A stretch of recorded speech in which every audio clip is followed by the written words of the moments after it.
property is in a legislative context, where you're looking at, regulations that are setbacks, zoning categories that are applied across the entire town. But there was conversation specific to a specific property. And I didn't follow which property that was, but was it along Cleveland, you said? Is the intent of the board to not allow marijuana retail stores along Cleveland Avenue? Because we could write a set of regulations. That is correct. The intent of what I'm saying, very specifically, only for drainage and drainage ponds, that we would eliminate the 500-foot setback. That's it. That's the only change I'm talking about. So all the 500-foot setback would still apply for any other publicly zoned area. And public zone areas as described on the current map, and there's. On the current and the draft zoning map. As far as the PC considerations map, like I said, those are all being Right. assumed that they'd be zoned to the property adjacent. I would just say maybe that's not the right route to go, and we just simply say if it's been defined as a drainage pond and it's public, we just eliminate the setback. Okay, thank you for clarifying that, Trustee Mason. And I wasn't trying to direct comments directly at you, because I think I heard a couple different things. So I was just trying to clarify the intent of. Yeah, I absolutely. understand exactly what you're saying now. But I think there was another comment about another property along Cleveland, so I No, was just that trying was the to. same. It Okay, was the All right. discussion of that drainage detention area. okay. I don't think all of that parcel is specifically defined as drainage. because- I don't believe so. But I think that I understand the intent. We can certainly take a closer look at that. Trustee Wiegand, you had a question? Yeah, I got a question with Dan. If we change that for the drainage, how's that gonna could that open up lawsuits on other things too? What do you mean? Well, I mean, if we bend the law on that, are we gonna get brought up on lawsuits on bending the law on other things? You see what I mean? We want to be, The reason why I even say that, if we do that, it still may be a good thing to have caps on top. Because that's gonna take, the fight, if we don't put caps on there, we're gonna have all kinds of applications. We're gonna have people filing lawsuits all the time. we'll do the same thing to caps. Well, You'll Why? buy more. okay, if you have a cap of 2 or every 5,000 people, what are you gonna have lawsuits on at that point? On just How how do we we draw How do or we pick? draw? What? But that's something that we can always discuss. Currently, Do we honestly have accepting enough applications if you have a medical support here for? And so it's not Yeah, really accepting Let's applications. headline this real quick. Who here supports caps? Okay, I have a quick comment to make. These are businesses that we're talking about and who want to conduct business here. They wouldn't want to open a dispensary in a town that has 20 dispensaries. right. They're not going to be Free successful. market. No, it's market. Let them open, let them do what they want. The strong will survive. Yeah.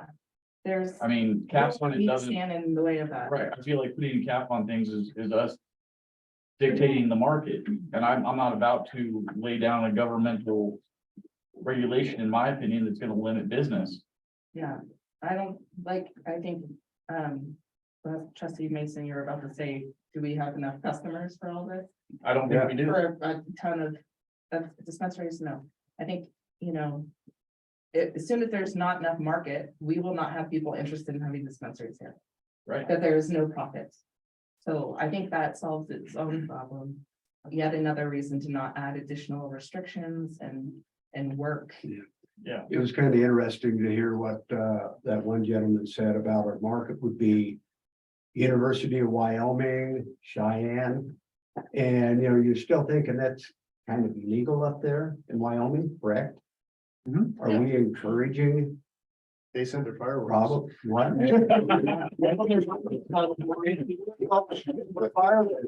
I'm sorry. But you are right. You Well, are right. you asked the question about lawsuits. Lawsuits come from lack of due process, and that's why if caps are imposed, we have to be incredibly careful about how we draft those regulations. And that's why I'm saying it's an administrative burden, because we have to be, Someone say a nightmare. it could be, we have to be so careful in how those regulations are drafted, how those applications are accepted, because when you cap the licenses, they become more valuable. So, Mhm. so one, lawsuits come when you don't preserve or protect people's due process rights, and you start being arbitrary with that sort of decision. Two, lawsuits come when there's a lack of clarity. And that's one of the issues that we've been trying to address here is clarity. Right now, the town's code is not terribly clear on the issue of the variances and other things. And that's what I'm trying to get the board to. Yeah. Something needs to be done to create clarity in the code, because that's where lawsuits go, but Go for it, trustee Dan. So I think a couple of points, you know, kind of been all over the place. So I would be in agreement. Regardless of what I personally think, the voters did approve it. So that's been approved. I am not in favor of caps on coffee shops or restaurants or auto shops. So it's like, why would I apply a different rule? I understand there's a lot of concerns with the marijuana industry, but again, from my standpoint, I look at it as, okay, if I wouldn't treat this other business differently. Now, are the setbacks different from marijuana? Yes, they are. Those are also the setbacks, regardless of whether it was on the ballot language or the ordinance that was approved. That was what was approved, is these are the setbacks we want.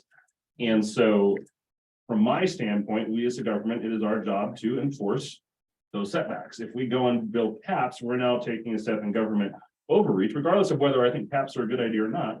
I don't think the government should be stepping in and saying, you can't have a business because someone else already has one.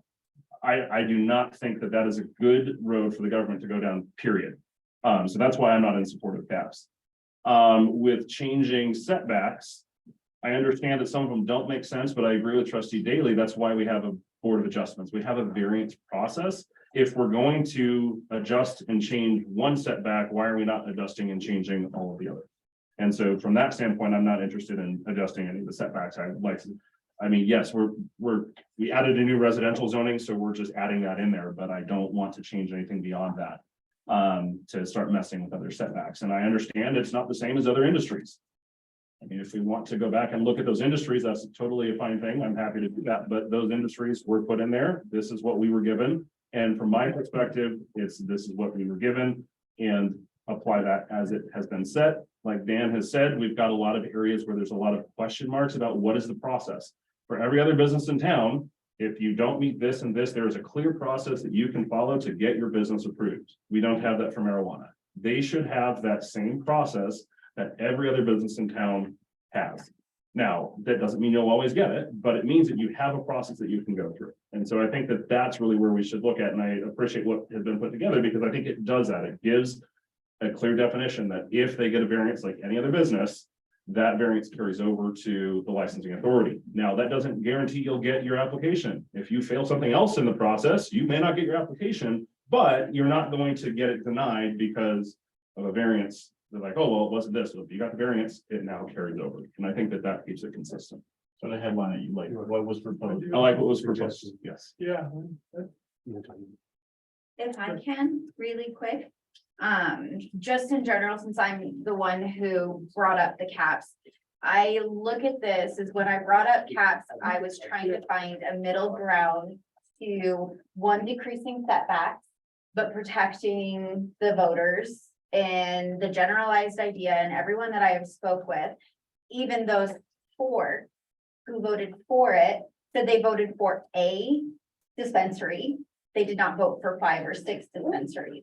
So when I was looking at all of the data, I had a chance to meet with Gary Green, Matt Mullet. I talked to Colin Mudd via email. I have had a chance to sit down and have these discussions, and not one of them, did not ask Colin Mudd, but not one of them said it was a bad idea to look at caps. What you do and what I'm discussing about caps has nothing to do to infringe on rights. What it looks at decreasing those setbacks to offer an increased variety, but saying we don't want this much more coming to the town. So if you have a setback, you decrease those setbacks to 1,500, but you set a cap of say 2 per 20,000. You're 1, protecting the residents, but 2, also protecting market competition. What I looked at when I did a lot of research in the Denver area and the issues that like Grand Junction, Aspen, stuff like that had, is a market saturation. And once you hit a market saturation, what happens is these businesses come in and they start competing with each other and dropping their bottom dollar, which drops the amount of sales tax that actually comes into our town because they're lowering their price to compete. So when you go in and You only do that so long before you fail. well, so dispensaries have very deep pockets, so how far do we want them failing before we don't see the increased sales tax that we actually, many people wanted to bring into this So, town, they well, wanted that infrastructure. I hear your point.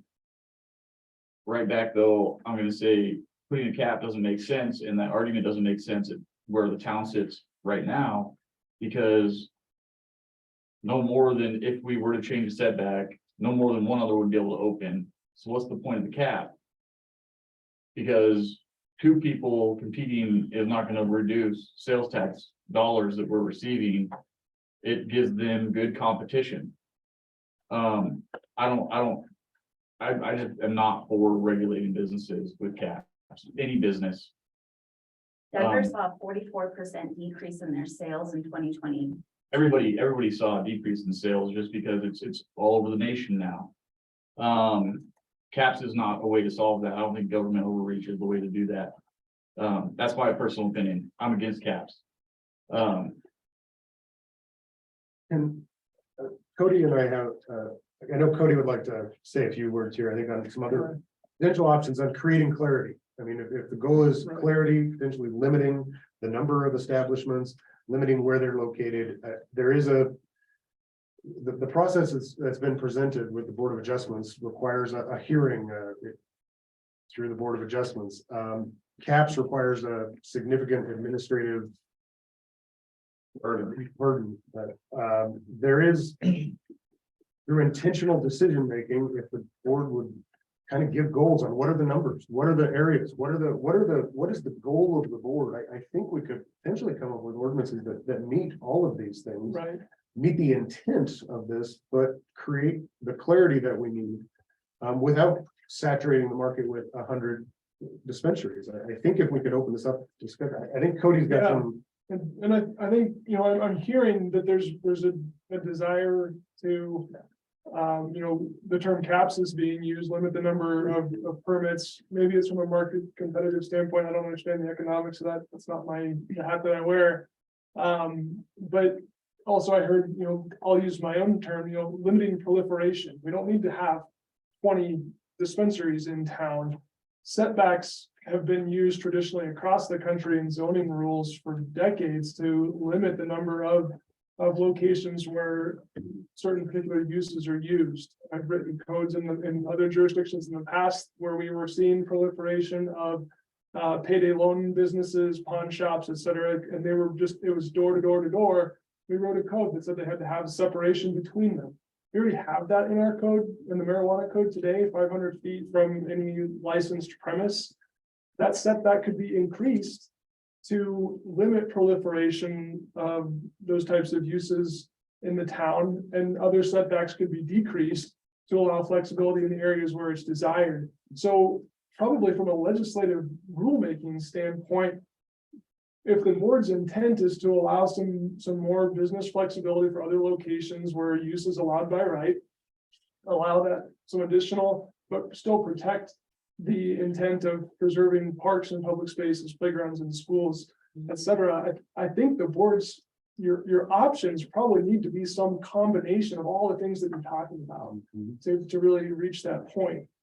To what Dan brought up too, in the clarity, the ordinance, the draft ordinance that's been presented to the board, suggesting the path for following the variance procedures is very clear. The variance procedures in the land use code are consistent, they're enforceable, they have clear standards, guidelines, criteria for approval. One of the concerns that comes up in that, in my mind, and we've already seen that twice for applications related to marijuana in our town, is that one of the very findings for a variance to be approved is that the request is, or that the regulation is significantly inhibiting the ability of an owner to make use of their property. And relative to the C3 zoning for marijuana, C3 zoning allows a whole range of uses. Marijuana is just one of those permitted uses. And so suggesting that a variance procedure would be the ability for a marijuana retail store to meet a setback criteria. Yes, theoretically, that process could be used to achieve a variance to a setback requirement.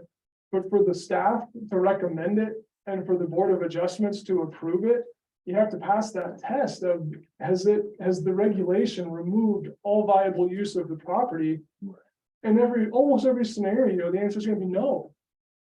And so is that a fair process to the applicant? Is that a fair process to put an applicant through saying, go ahead and apply for that variance?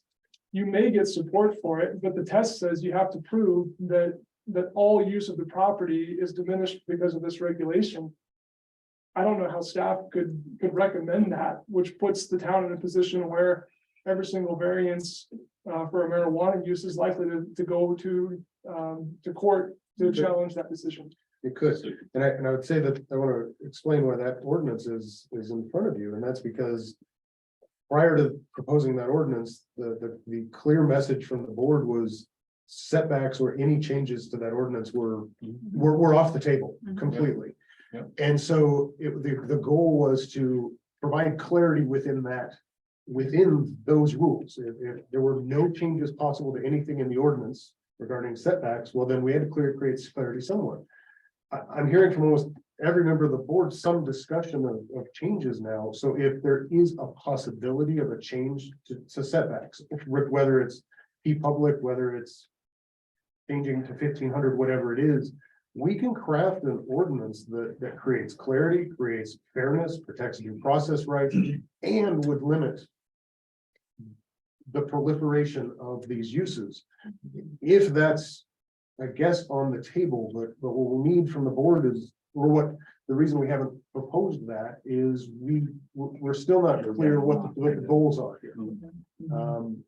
So who's for an ordinance set up like what they just discussed? Before I agree to that, would you please bullet point what it is that we're agreeing to? You can make any recommendations. Well, allowing us to make recommendations, to be honest, what I need is, I don't even want to need the board to agree to anything. What we need is the board to give a goal of what is it that this board sees as the appropriate number of marijuana stores? What is it that the board sees as the appropriate locations for marijuana stores? Give us the big picture goal, and we can, and allow us to craft an ordinance that reaches those goals.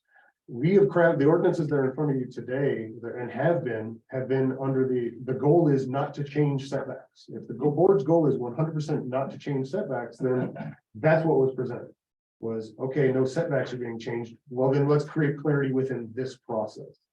If the board's goal is to limit, big picture is to limit proliferation of marijuana stores, is to create fair processes for stores to be in town if they're going to be here, and possibly give us some locations like along 6th Street or something like that. Give us some big picture goals and Cody is very skilled at setbacks and zoning regulations, and I would say if that's, give us some goals. So I don't even need you to agree on what the bullet points are, because I don't even know necessarily what they are, because there are a lot of levers that can be used to reach your goal, but we're still not clear.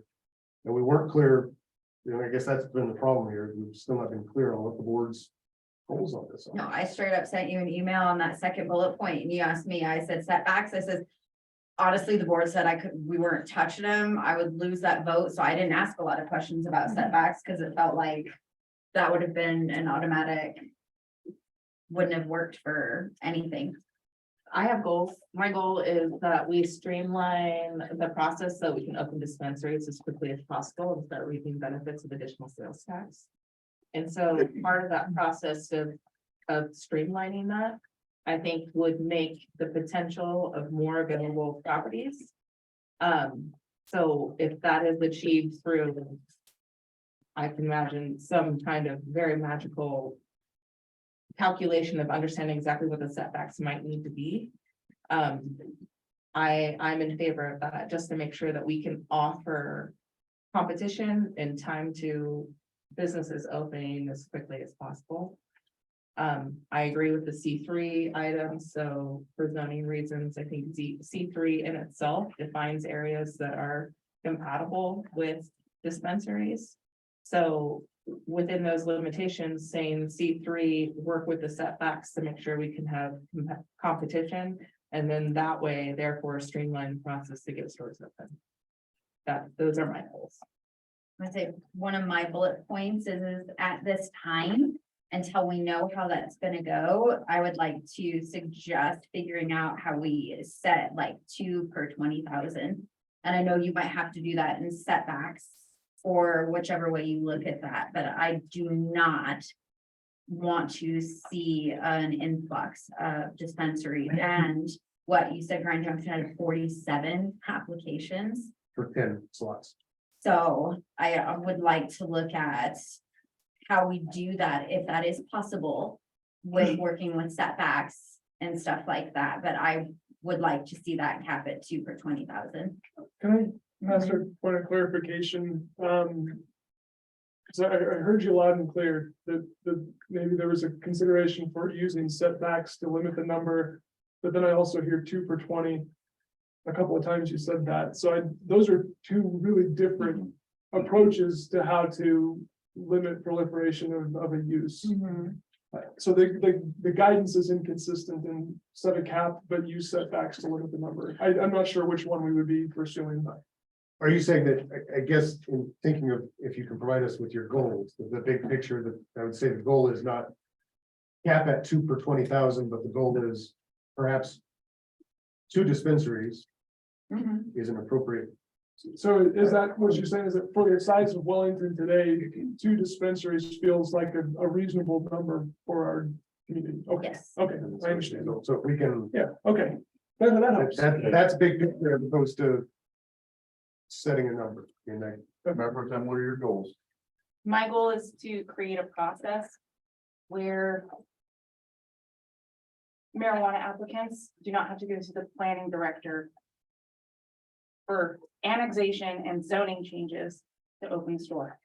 I'm looking for free market opportunities, truly free market. Could I ask, our current process starts with requiring the application includes a setback and zoning verification, like, Currently, right now, the only way to bring in another dispensary is to annex something in or rezone it. practically, yes. Yes. I'm Yes, Under the the answer is current yes. setbacks. And that's the way it was written. When we passed the ordinance, there were 0. Mhm. So my goal is an ordinance that perpetuates a free market. Okay, I think Pretty simple.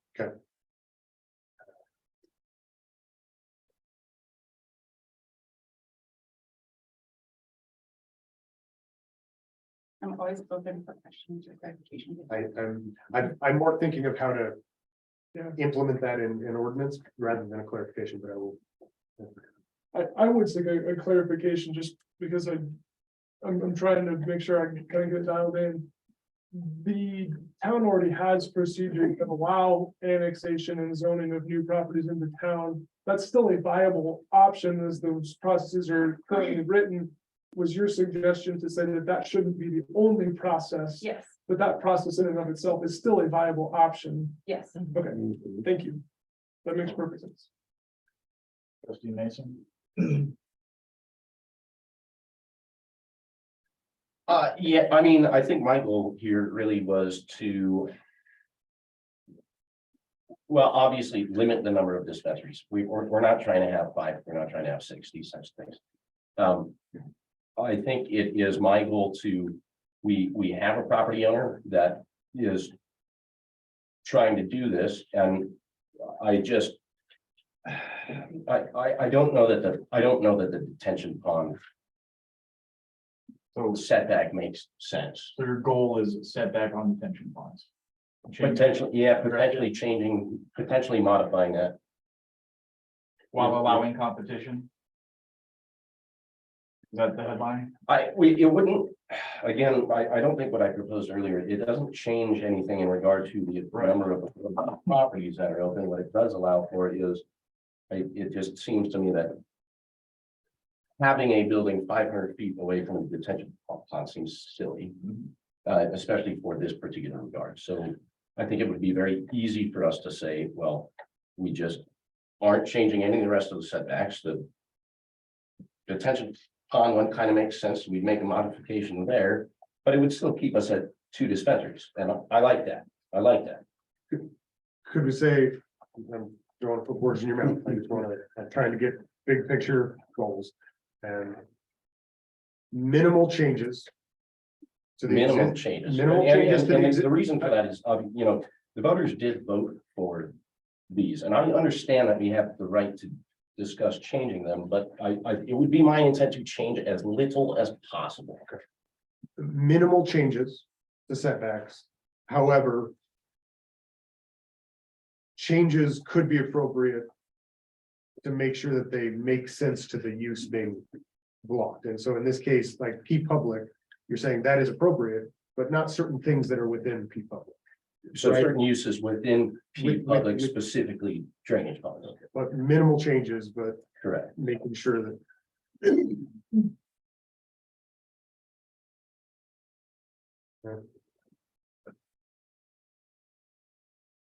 Can you headlight, I'm sorry, can you recap Brian's goals, the bullets for the, on those? Minimal changes to the setbacks. Okay. With regard to P public. Potential changes for certain uses. And in particular drainage ponds, So setback changes for peak. basically is. Yeah, pretty much. Okay. Pretty Got it. much is what Yeah. I'm getting there is, but yeah, Okay, minimal. I think it would be very much limited to drainage ponds, right? Obviously parks, all of our municipal buildings, these types of things, those would still be. I'm literally talking I about hear you. drainage ponds Just- specifically. just ponds, got it. Just ponds. Hear you. What about creeks? What about wetlands? I'm not trying to make that, I'm not trying to obfuscate the purpose, but Yeah, there are other areas in town or near town that have drainage-like qualities to them. I know, sure Bob is cringing when I think. We have wetlands that are preserved and in state-owned lands just adjacent to the town boundaries. We have Box Elder Creek and Coal Creek drainages that run through the town. We have irrigation ditches, which is different than drainage, but it does collect stormwater.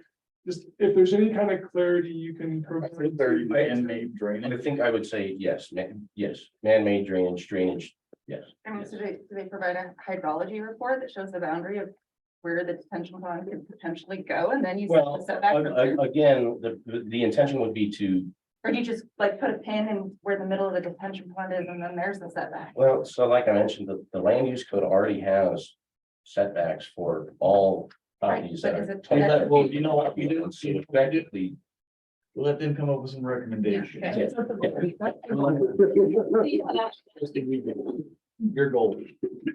My goals would be to 2 dispensaries. As we grow, possibly 3.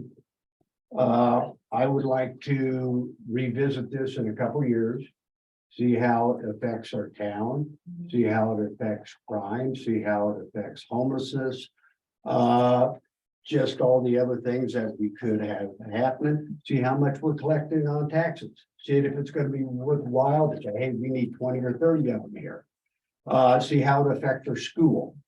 Because it does have an impact on the schools here in town. I mean, I've heard of overdoses and different things like that, even in our middle high school at the moment. Reevaluate it, use common sense. Couple years from now, let's go and look at it again. It might be a fantastic program for the town at that point. It may not have any problems. It may be just flying through fantastic at that time, then we could look at increasing. But let's take our time and look at this logically, see how it's going to impact the town. Don't just go willy-nilly. So what's your goal for these guys right now? My thing is 2. And then revisit it. Okay, in a couple years, see how it impacts the town. And then also look at the setbacks for strip clubs. probably should do that too.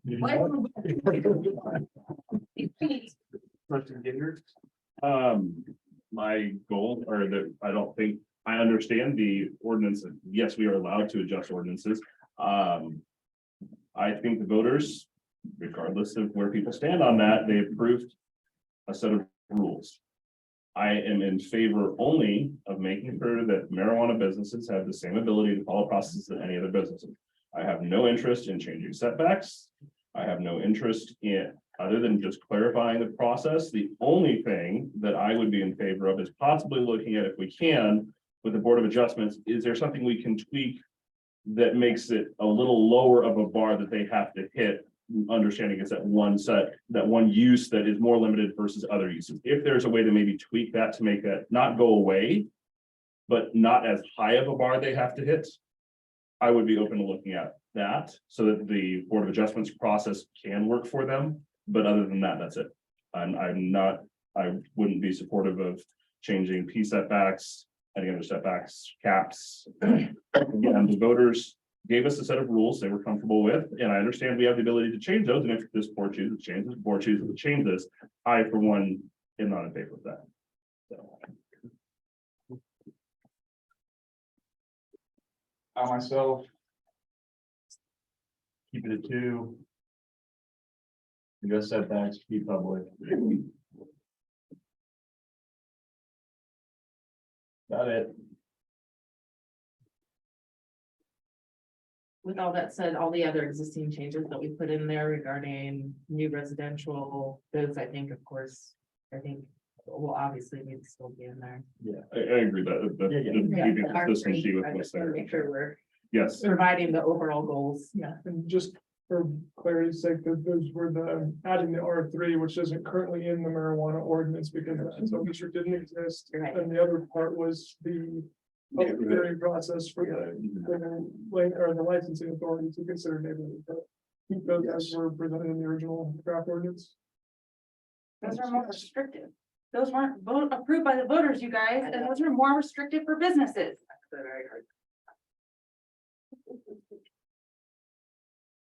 I don't have Is anybody anything else rethinking positive.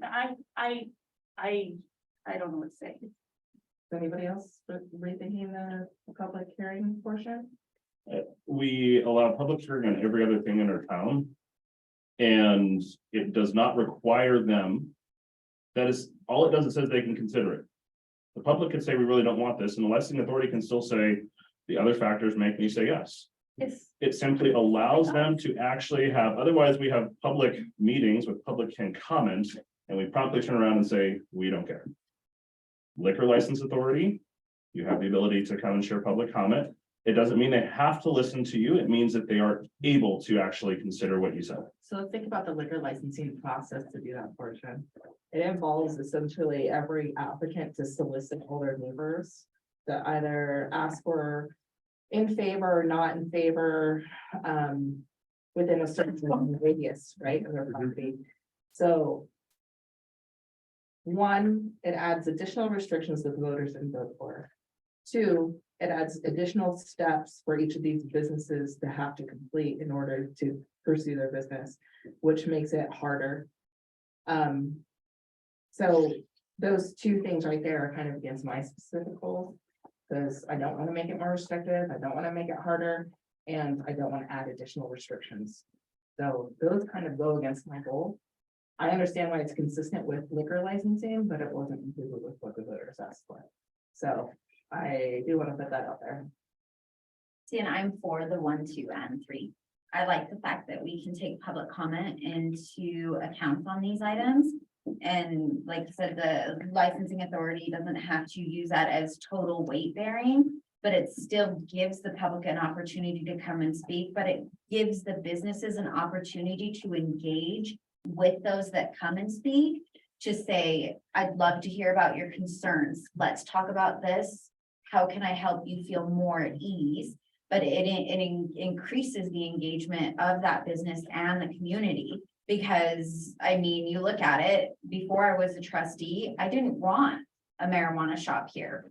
Sorry, but at the end of the day, the minute I was elected, my opinion didn't matter anymore. The public's opinion still matters. So I think that is a huge one to take into account. We still listen to the public opinion on the liquor licensing. They do have to go out and seek, is it like 500 feet from the area that they're looking at doing? That's a lot. Marijuana is a half a mile. Yeah. As far as the board of adjustment for public comment. The proposed ordinance includes like neighborhood needs and desires, and it defines the neighborhood as area 1/2 mile. So Can we decrease? it's a proposed ordinance. Is it- It could be any number. Does That has been no Austin- So for clarification, that does not mean that they must speak to every person in a half mile. It simply means you need to take an account of what people think. Now, you can choose to talk to every person, or you can choose to talk to no one. That's up to you as a business. Now, I think that you as a business would be, why, and I don't care if we change the number on that. I'm not tied to a half mile, but it's not that. The ordinance doesn't require them to go and, that you could literally say, I'm gonna get my license and I'm not gonna talk to a single person. I'm gonna throw a post on social media and that's gonna be the extent of it. They could choose to do that. Now, that might go well, it might not go well, and then that will be, again, one of many factors taken into consideration, because if you don't do anything and no one says anything positive, but no one says anything negative, then they're just gonna move on to the other thing. So it's not, you as a business get to choose. Now, I would suggest that, yeah, you probably should. I think the liquor license we just had, they did a great job. They went and talked to their neighbors. They had 30 people who were like, we would love to have this business here. That speaks volumes when you've got people that are willing to say, we think this business should be a part of our community.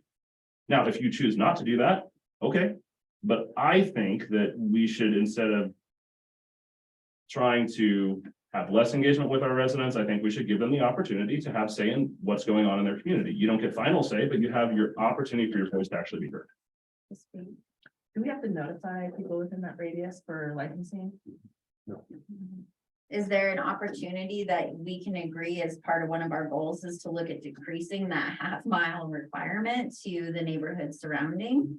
Is that something you guys are flexible at looking at? Say immediate neighbors. What's the fee for Yeah. liquor license? I think it's like 500 feet. I don't know. I think it's a half mile radius Is it? for liquor licensing. That's where it came up.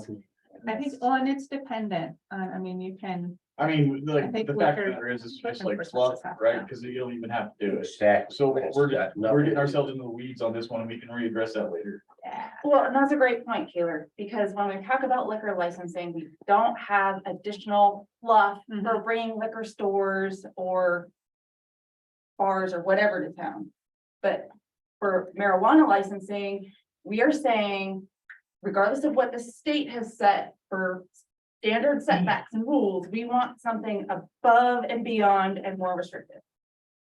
So it's not the same. We can't, you have to stop comparing it to liquor licensing Did we because all- it's not the same, Didn't we all just say that we want to make it less restrictive, less restrictive? but that adds the restrictive. That's something that really doesn't matter at this point in time, because that's not restricted by real needs. It's not required. Then why have it? If it's just a pretend requirement, then why have it? We have it so that our public has the opportunity to actually speak and their voice matter, because right now, you as a member of the public can come to a liquor or to a marijuana licensing authority, and you can say how much that you love this business. And the licensing authority is going to say, thank you very much for speaking, Ms. McDonald. Your opinion doesn't matter. I'm not allowed to consider it. Can they go to the zoning? Nope. Can they go to the planning commission meetings and speak their voice? Those aren't approving the license. Right. Well, right, but people are aware that they may be bringing in a marijuana establishment That's there, wonderful, right? but that's not part of the considerations when we get into there. There are so many opportunities along the way for the public to be heard. This is just an additional, whatever, it's an airy fairy thing. Go ahead and throw it on there. They don't have to do it, Perfect, throw it on there. throw it on there. I'd like to see that change to adjacent neighbors Immediately adjacent. or a smaller radius. Smaller radius. Smaller, yeah. I'm okay, but they can be notified on Facebook. Or we can send a smoke signal. Everyone can be You could. notified, but I would not want the responsibility of the business owner too, if they were going to be very thorough to solicit every single resident business within a half mile radius. I think. Well, it's- that's not really the requirement that's in there. No, it's not, but that's what we see people do. Yeah, we can reduce it. They try and go get petitions signed usually. Yeah, Any other goals we got as a board? For this item? Yes. Can I bring up a topic that hasn't been discussed yet? I'm just seeking guidance on, a topic that we heard brought up from applicants. We heard some comments from board of trustee members of prior meetings about the setbacks from, I think the suggestion was possibly reduce setbacks from schools and daycares. There was I heard comments from some of the applicants at least, that was a concern that they wanted to address. So I wanted to kind of ask about the predictability of regulations regarding the daycare piece. Just anecdotally, and I understand protect the home daycares. Anecdotally, from when this ordinance was first approved and I did a first look townwide at where all the home daycares, that landscape has changed significantly. Some have gone, others have opened. They don't have to come to the town to get approvals for that, but it does affect the buffers across town. You could write a set of regulations that perfectly addresses all the commercial elements, and then a daycare opens up and it eliminates all possibility of locating another retail store. And at that point in time, that can change based on the point in time, and I'm seeing that happen from the time this ordinance was first approved by the voters to today. And so I've seen that it's a little bit of an unpredictable target to know where every home daycare is going to be now and in the future. So I'm just seeking, is there any will from the board to look at that any further than what we already heard about? That's something as far as I'm concerned, I'm not willing to cave with children. So daycare, schools, I'd like to see that setback remain where it is. That's just one person though. I'm there. Yep. Me too. Is there a way for you to determine exactly where they are at any given time? Would you use the resources like the looking for the website that provides? Colorado Shines. Okay. Yeah, that's- and we just specifically reached out to the Early Childhood Council, the state regulating agency, and they said that website was updated frequently. That was their direction to say this is the best path and avenue for you to determine where the licensed daycares are in the community at a given time. So that is the standard that we're using, and we can check it point in time. I brought it up because that changes from time to time. And so if a homeowner says, I'm next to a home daycare, so I know that marijuana is not going to be located next to me, and that home daycare then packs up and moves away, that opens up a whole area that someone thought they were protected by that buffer. So because it changes based on the home daycares, it creates a little bit of unpredictability and consistency in how the regulations are applied townwide. So that's why I brought it up, and I'm seeing, I feel like I've got the board's direction on that, so. Thank you. Thank you. All right. You guys ready to move on to the next item? You have everything you need.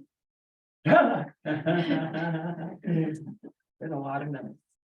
There's a lot of notes. I admire But I everyone think- for willing to talk about it though. And I honestly. appreciate it. I think this is helpful. Really, it is. So I think we have enough. Take a 5-minute. Come back, do land use. Can't wait to see that.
Valentine's. Oh, you're she fine. invited us. You're fine. People to come with us. Oh, say what?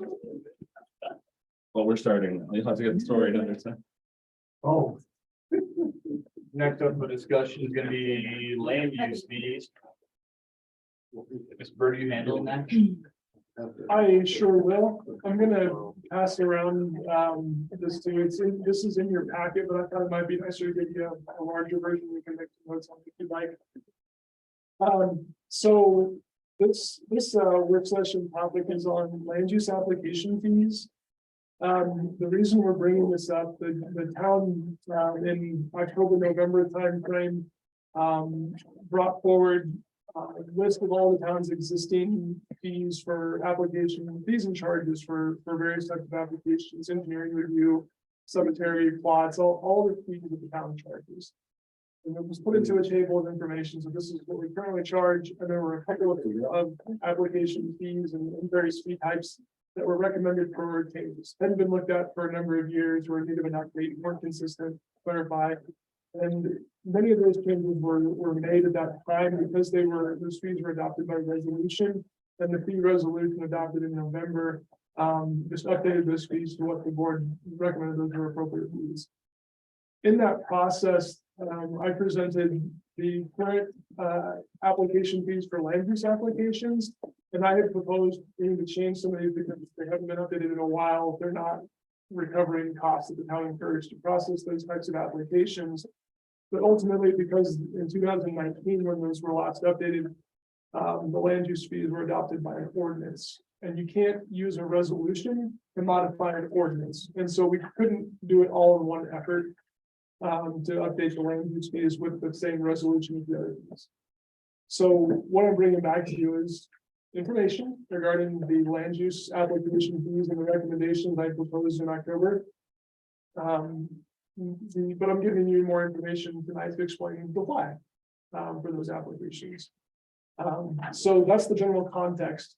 What I'd like to kind of walk you through and answer any questions that you might have or the whys. What I'm presenting to you in the table I just passed up, it has big draft on it for the land use application fee types.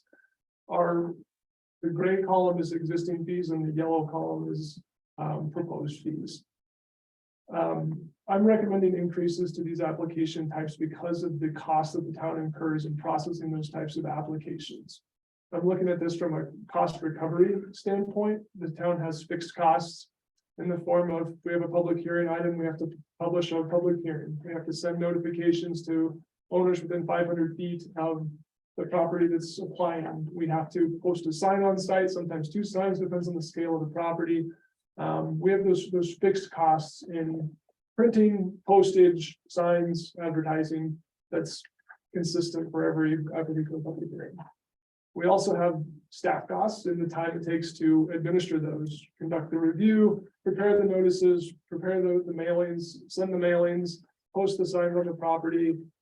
We have to write the staff reports, we have to do the research to evaluate all the information that goes into that particular application type. We conduct the public hearings, so we have staff at the meeting presenting, responding, taking minutes, conducting the operations of the facility. We have the facility cost itself to operate power, electricity. That's the same thing, but facility costs. So what I've tried to do is encapsulate all those fixed and staff resource costs needed to administer each of these application types. I presented a second page, sorry I didn't print it, but it's in your packet, and it kind of broke down some of the fixed costs and what we're currently seeing as a cost for those types of things. Certified mailings for some application types that are more than a typical standard mail. We've also, in that example, I put a couple of different application types and proposed. On average, this is the time it takes for staff to review, process, administer, and conduct all the coordination required to review and process one of those application types. The method that I've used is based on my experience over the years in processing numerous applications of these types. Roughly how many hours did it take staff to perform a typical request? So that staff hours changes based on the application type, complexity, size, scale. all those things. So I've just assumed a number of staff hours. I'll be perfectly candid and tell you that I think that the assumptions that I'm using in preparing these estimates are all pretty conservative. The staff hours for an hourly rate we're using is probably a low hourly rate in comparison to what we could charge. I'm looking at it from a straight staff time standpoint at an hourly rate consistent with a mid-level planning. We wouldn't expect the planning director to perform every type of review, so it doesn't make sense to charge my hourly rate for some simple cases that another planner might be doing. I separate out the administration line item because we have administrative staff that helps prepare notices and the mailings. That's less than what we pay our planners to do that work. So I have not included considerations like overhead, buildings, vehicles for inspections, things of that nature. I'm just looking at the staff time because we're here for other purposes as well. So that overhead should be covered somewhere else than just the application type. The other layer of conservatism is I've given my best guess at the typical number of hours it takes to process an application. I think that conservatism is going to bode well for the applicants, that staff time is minimal in terms of the application types. Some certainly take longer, take more staff time, scale, complexity, all those things take more time to coordinate, number of referral agencies, number of public comments coming back to us. That adds time. In general, these fees I've tried to make recommendations that would be consistent with a baseline. If the town experiences costs far above and beyond, we do have other ways of recovering those additional expenses. If anything gets into, a legal review where we have to contract with the town attorney or a third-party consultant, we can recover those additional fees. So we're trying to really provide a baseline, and this is what we would typically see, and use that as our fee setting metric. So I'm going to pass around another sheet here. I just wanted to put together kind of an example for a couple of application types so you can see how that would work. I know I provided the context, but these are the fixed costs. These are some of the assumptions that we're using. I didn't include all of them because there's many for each application type, but I wanted to give you a couple of examples so you can see how that works and what the bottom line looks like. So the example I provided includes an annexation application and a variance application. Take a look at that. You can see what assumptions we've used and the fixed costs assumptions for those. You can see the bottom line. I used annexations in particular because that's a very complicated process. There's a lot of steps that have to go into that, a lot of review, and it takes a lot of staff time. You can see I'm projecting 40 hours of planner review time and 12 hours of administration review time. I think that's more than fair. We'll probably spend a lot more time in preparing those things, actual staff time dedicated to those applications. So again, I think it's fair. The $4,000 is roughly comparable to many of our communities around us. Some are higher, some are lower. Every community has a different price for each of these application types based on their circumstances. It's inconsistent for how each community looks at STAR. So it's hard to compare apples and apples, but we're in the right ballpark. We're not the highest, we're not the lowest. It's somewhere right in the middle. You can also see I include the annexation example because I include factors for escalation for scale. $4,000 for a 100-acre annexation is not going to be appropriate. So what we applied to this was a $10 per acre for commercial uses, or $10 per acre, $10 per lot, depending on the type of application, to kind of grow the fee with the scale and complexity of the application type.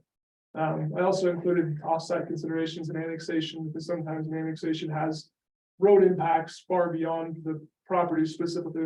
Also have to be addressed, and development is also responsible for those. There's staff time involved in reviewing what's required, what are the standards, what do they have to do to process that annexation request. The second example, I threw variance on there because I think variance has had a lot of questions in the past. When we presented information in the packets in October, November timeframe, there were some questions about what's the cost for a variance, what's the right cost for a variance.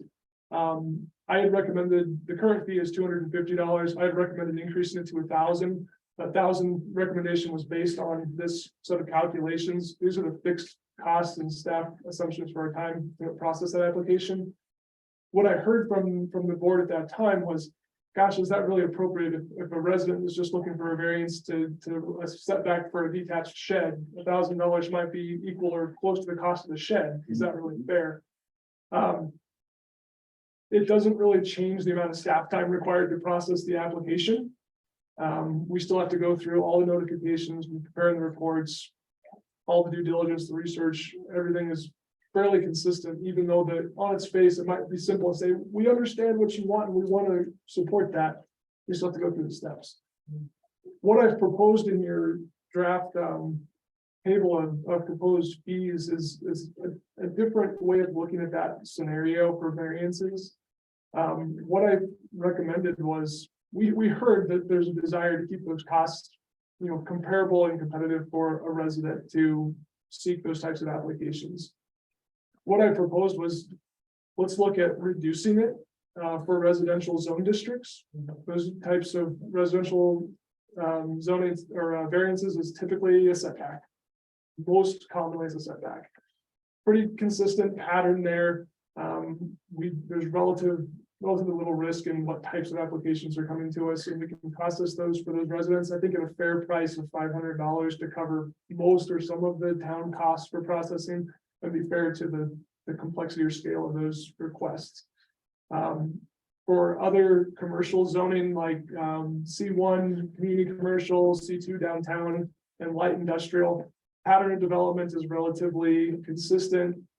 Scale is relatively the same. Setbacks become a continued question in those zone categories, and they're commercial in nature. The $1,000 is our calculated cost of recovery, so I felt that was an appropriate fee for those types of applications for variance. And then I'm recommending a third category for C3 zone properties and industrial zone properties. And the reason I'm proposing that different fee for those properties is because you get into commercial and industrial, those are our broadest categories for uses. There's the most variety of development standards for parking variances, building heights, building setbacks. There's just a lot more to consider, and the impacts vary quite a bit differently because of surrounding adjacent properties and the impacts to adjacent properties to consider a variance. So the size, scale, complexity of C3 and industrial is different than we typically see for smaller commercial and residential. So that's why I kind of recommended breaking it out into those three different tiers for variances. And then last, I would note that we are recommending if there's more than one variance on the same application site. So concurrent review, they're saying, in order for my application to be processed, I'm seeking a variance for is building setback and building height. We're doing the same amount of research for that particular property, so there's really no need to charge the full fee twice, but it's also not really fair to the town to say, we're gonna only charge you the one application fee with no additional time considerations. So we recommended for each additional variance concurrent review on the same site, just $500 per, to kind of capture some of the time spent processing each specific request. Lastly, I just wanted to highlight, there's on the very left column of your table, there's a couple of rows highlighted in yellow. The variances I just described are highlighted in yellow because currently we only have one fee. We're recommending a couple different fees. And then there's some other application processes that don't currently have a fee assigned to them. When we updated the land use code, we added some additional processes for handling different types of applications. Most of them were minor in nature. Lot line adjustments, easement adjustments, condominium plat review. None of those require public hearings. They're very straightforward. They're done administratively, and the land use code allows that administrative process. We just didn't have a fee assigned to it. And since we're putting staff time to do those things, it seems appropriate to have a fee. So that's what I'm recommending. And those fees are consistent with the time required to process the applications and maybe some document recording fees. So that's the methodology. I'm sorry I rambled a little longer on that than I intended, but I wanted to be thorough. I'm happy to answer any questions that you might have regarding the application fees for land use applications. I got a couple questions. Excuse me. I thought you said that we were going to reduce or maintain a residential variance fee. Is that, do I not see it going from 250 to 500?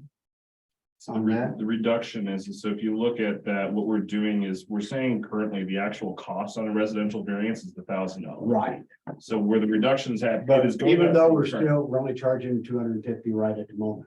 Correct, we're currently charging $250 and we're spending 1,000. We're saying we need to bring it, because right, we talk about development needs to pay its own way. That's typically Right. looking at commercial or new Right. builders.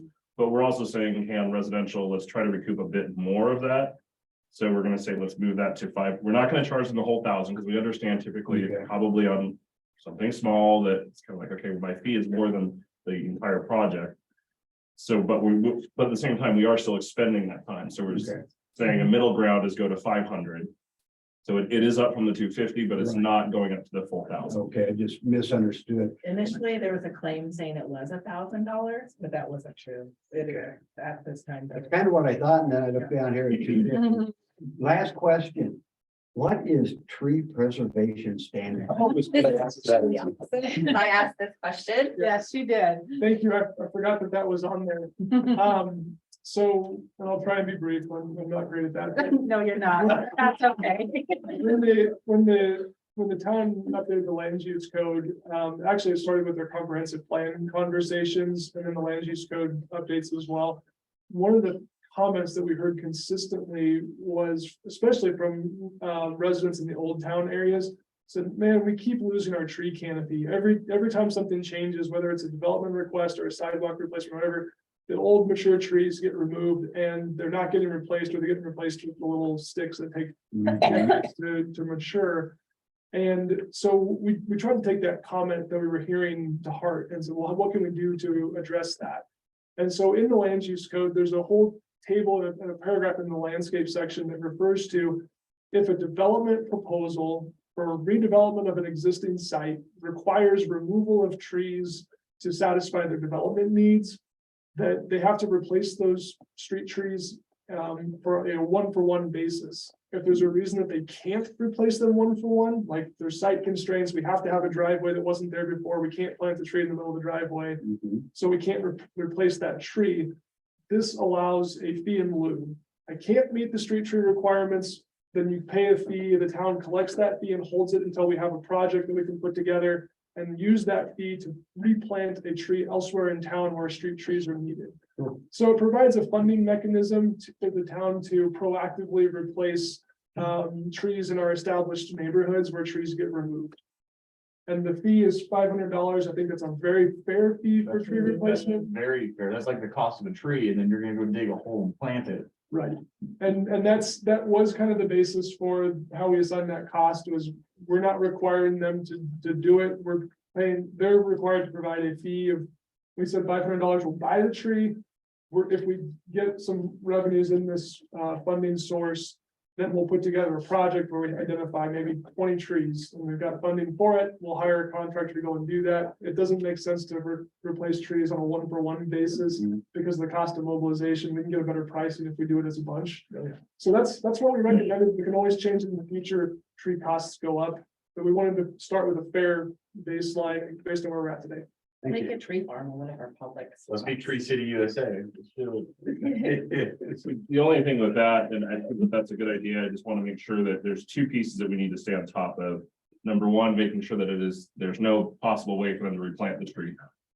That has to be the first portion. The second portion is we need to keep on top of this prices changes, because this is the problem we ran into with water chairs.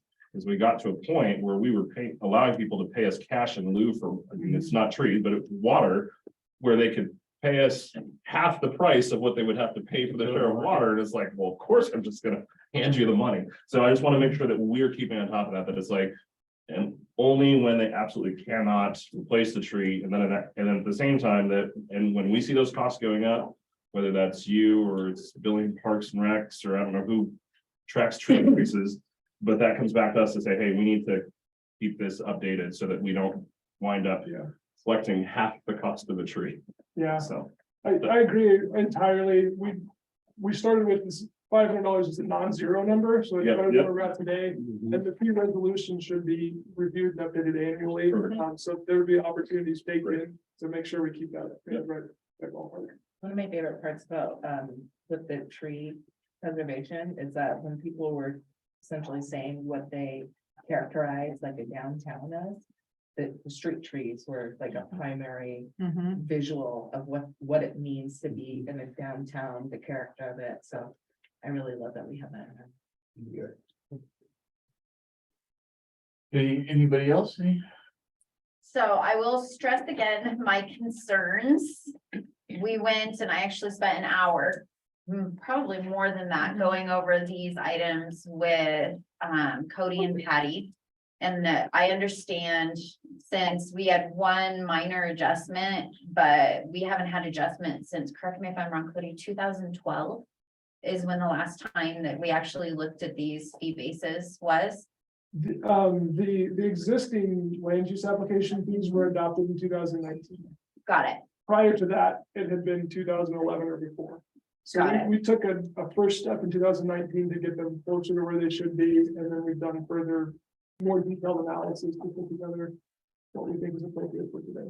So, and what I had stressed in the meeting is my concern, well, I know we're recuperating costs. My major concern is this is a deterrent for future development and building. So, and that's something to keep in the back of your minds when we say we want to make our town more affordable, more attractive to come. These are hefty cost increases. While I understand it's recouping costs, it's a huge deterrent. I did send out some emails to a few of the developers that are in this area because I wanted to get their opinion on this to see if we're looking at major struggles for future development or expanding their development in this area. And I know one already has concerns with the cost increase. Which developer is that? So I actually reached out to Mr. Mullet is one of the ones that I did reach out to. I also reached out to the gentleman that owns High West Storage. Because they are looking at increasing their development over there. So I just want to make sure that we're not, this is sticker shock for most developers coming to the area. Windsor is less expensive. Fort Collins is pretty much on par, if not a little bit more expensive than Wellington is. And there's a lot of cost difference between them. But if we look at attracting sales tax base and we look at how to make it work, this is a huge sticker shock. Well, So. I mean, I get it. I would We have also to say, recoup we gotta, costs. no matter what we have to recoup, but at the same time. If a developer is having a problem. Putting down $4,000 for an annexation or 3,000 for a subdivision, what type of homes are they putting, what type of development are they doing, what type of work are they doing? But you have to remember, Kind of this bets is their on it. only cost. No, it's not. This is But like this is a the preliminary. checklist. And I think it's a way of vetting. How invested they actually are in the community. So I think that the one thing that I do, and yes, I agree that and I appreciate the work Mr. Burge has done to give us the why behind the jump, because when you just look at the 500 to 4,000, you're like, oh, but then when you see this is what we run into. And I think for me, it keeps coming back to, I've only been part of it the last 2.5 years. Bob and Cody, you've been here for all of it, but we got ourselves into a situation where we built so much that we put ourselves in a bad situation with water and all these different things. We weren't recouping our costs. We're running out of money here, we're running out of money there. And we keep, the last board talked about it, this board has talked about it. We cannot keep subsidizing growth. And so if it means that we have to be more expensive than other towns, I'm sorry, we have to be more expensive than other towns because we cannot run the town into the ground, just trying to get more and more building. We have to be able to build that is sustainable. And it may mean that we are not the most affordable place to live. And it's like, I'm sorry. But the other, we have all, we've been dealing with the last several years, the consequences of, prior, just let's just bring it all, just get it here. And not worrying about, are we recouping our costs, are we covering things? And that's caused so many of the problems that we are working so hard to get out from under right now. And I think that we have made amazing progress between the work of the last board, the work of this board, the work of our staff to start to cross that hurdle. And I think that this is part of how we do that. And I think we have conversations, we encourage those developers to meet with staff and we can meet with them as elected officials and try to understand what can we do? But I think it needs to be, if there's areas we're looking to lower expenses, I would love to say, can we remove regulations or things like that? Let's do it, but let's not say, let's subsidize it with town time, town resources. Yeah. Because right. that got us in trouble. So I get it. I agree with you. It may cause some slowdowns, and I think we need to be cognizant of that and figure out, okay, how do we work that into the plan? But I think that we have to be recouping our costs. All these ones with large dollar amounts are very significant projects. These are not- these are Very, very, very significant projects that will come before multiple meetings repeatedly with lots of work for each one of them, so we gotta stop bleeding, Right. so. I know when I paid $800 for my basement finish, that shocked me, but that's what it took to recoup the cost, to do all the, the checks and balances and everything else that I had to go through. Yeah, and most of your building permit, And I did get a permit. that's good. Thanks for the clarification. Just as a reminder too, that, the building permit includes costs that we pay for safe built floor plan review and inspection. It includes Larimer County use tax, Wellington use tax. Use taxes you're gonna pay regardless of where you get your materials from. The benefit to charging the use tax with your building permit is those dollars come through Wellington where the materials are being used. So the use tax is the largest portion of your building permit, especially for a residential remodel like a basement finish. And all these costs are very defensible, so. Oh, yeah. Right. I, Did you ever figure out how much that last big storm brought to the town for revenue? I didn't calculate it specifically, but I did some, back of the napkins. I don't have the information top of mind, but it was yeah. See what I happened? know, I forgot about the question you asked earlier, but I did do a little bit of math. It was significant in terms of the total volume, but again, most of for a re-roof, most of that is use tax, where those owners are paying that tax somewhere, whether it comes here or goes to Fort Collins where they're buying the materials. So if we had a lumberyard here, we could get it all. I do try with bonfires. That would definitely be an economic benefit to the town to have. As a very quick procedural thing on this one, just so you guys are aware, when this comes before the board, the current fees are adopted by ordinance. And we want to get away from that and go to adopting them by by resolution. So that we can do them all at one time. And that's, if you remember when the resolution previously, certain things weren't in there. So when this comes before you, it will be an ordinance to repeal the previous ordinance. And a resolution to adopt the new fee schedule. So procedurally, it'll look a little goofy and we'll explain that at the time, but I just want to give you a heads up on that. But it sure will clean it up for next year. Make it far easier. All on board for this subject to be done. Absolutely. I really appreciate this breakdown. Good job. Yeah. Great job. Well, that's what I told you. So he actually broke down every section. So he has like the cost of every section, not just these two that he used as an example.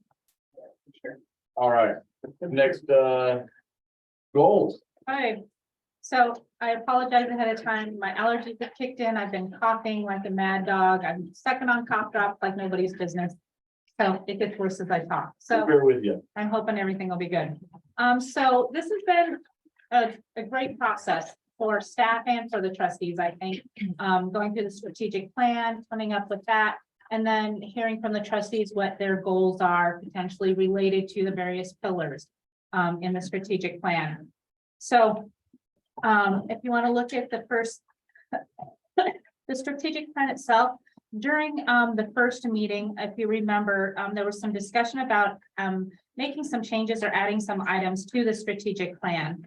The first item was under fiscal responsibility, and in red, it's the first bullet we have listed there. It says an addition of ensure financial viability of town infrastructure and services by retaining and attracting business. And then under infrastructure, on the second bullet, we added review and develop partnerships. And the fourth bullet down under infrastructure, it ends with water resources and inform users about wise ways to save treated drinking water. And those were items that were talked about and discussed by the board several months ago. I had to go back and listen to the recording because I didn't remember it. And Michaela was the one that helped help work. She's been a rock star in helping put all this information together and help guide me there. So if these are some changes that the Board of Trustees like this, the strategic plan is a document you adopted. So if these are some changes you would like to see in the strategic plan that you adopted, we would present to you an amended strategic plan for adoption next month. Or maybe, yeah, probably March. You all comfortable with that? So Yes. the only thing that I had was, Mhm. is when we were discussing ensure adequate current and future water resources, I thought we were talking about securing more than one area of where we acquire water. Was that not the discussion? It wasn't about So- conserving, it was about, Obviously, that was part of it. I'd also say that that's not something we can accomplish in 2 years. But I think that's covered under what it says right now. It's that plus more. Yeah, Mhm. to ensure current and adequate current and future water resources. So that is talking about getting more water. Help me with the word, Right. water rights, things like that, you know. Not relying completely on North Cooter, but finding other water resources. So that would fall under that. And then, and also. Mhm. Mhm. We good with that? Okay. Golden. Fabulous. All right. So under fiscal responsibility, your goals, the first one we have is increased funding by 5% for budgeted projects through grants.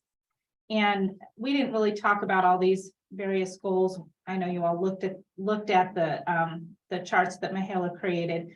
But one of the concerns that staff had with this particular goal was we already are executing $5.6 million in grants, and we just don't know if we have the capacity to administrate any more and still be able to stay in compliance with the grants that we have. So there's a couple options there. A suggested goal to execute the 5.6 million and to remain in good standing with project timelines, or seek an additional 1 million in grant funding for projects in alignment with community needs. We feel that is something that we could achieve maybe through GOCO grants, things like that, maybe smaller DOLA grants.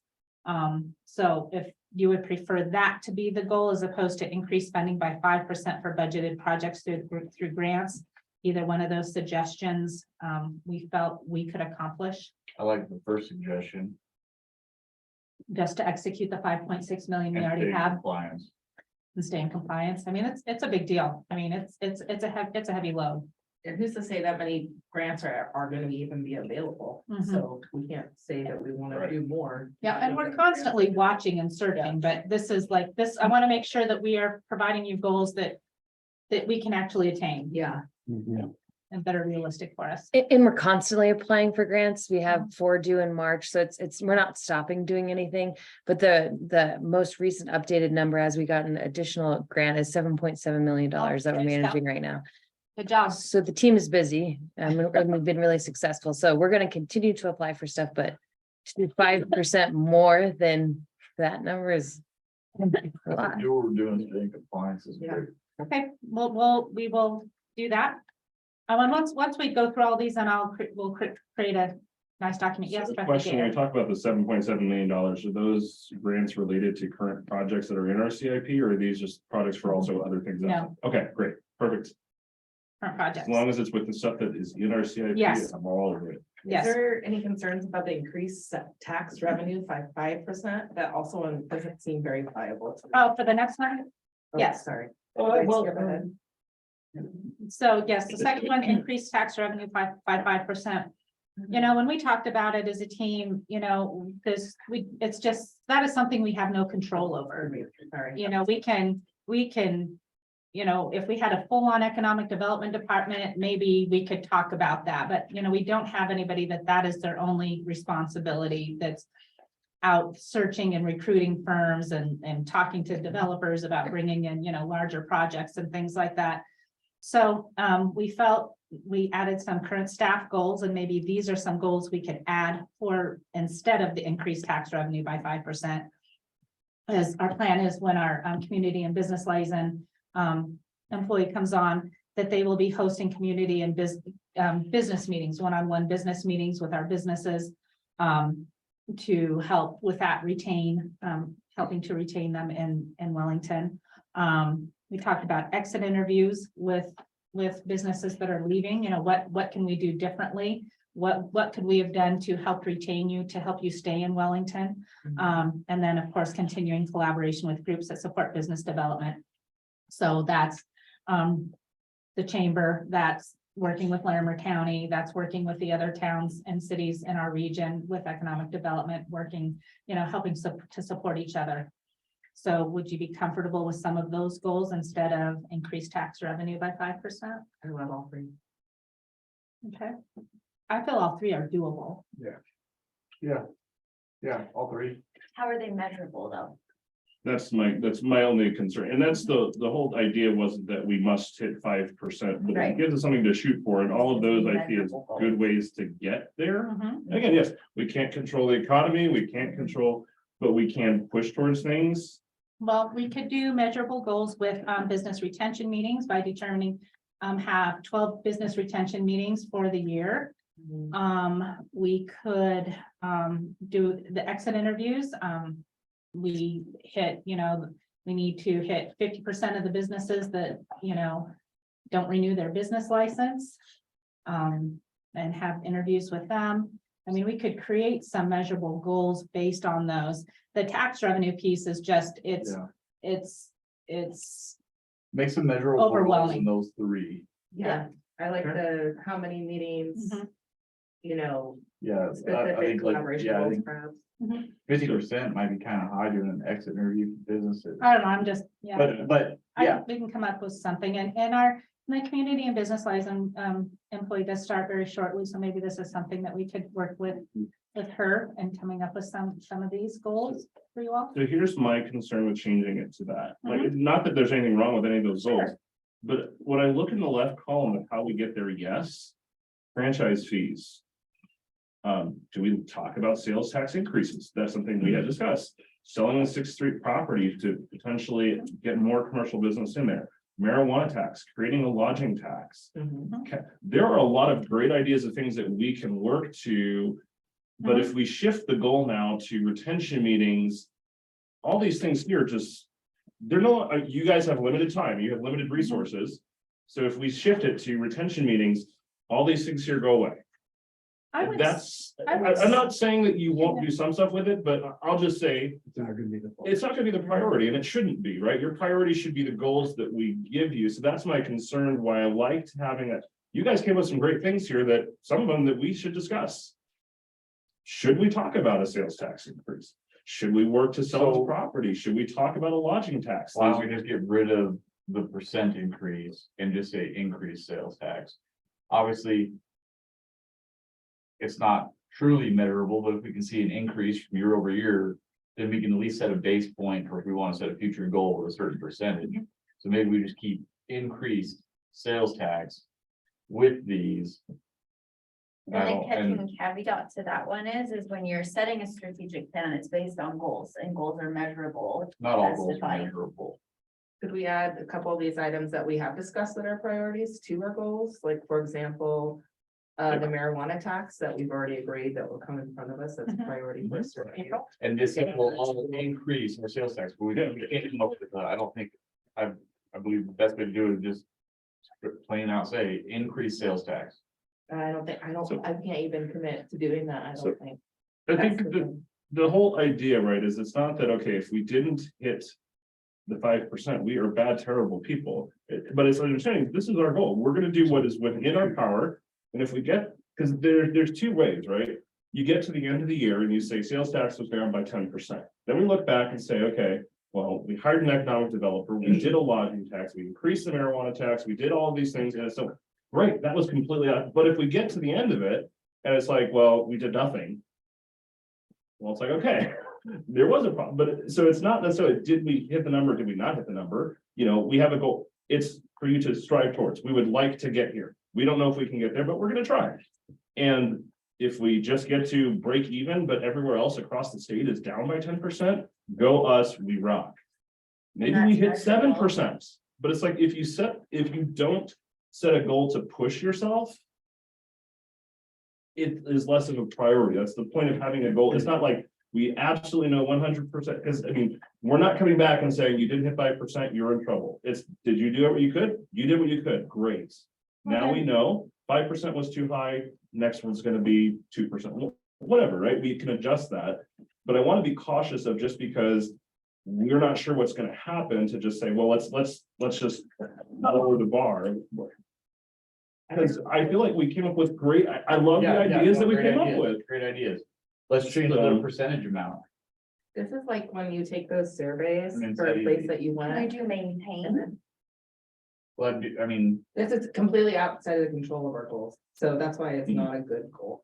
So it's like, just a I think second, a great just a goal. second. let me Yeah, see. So it's like, let's say you take a survey, it says, would you recommend this company to your friends and family?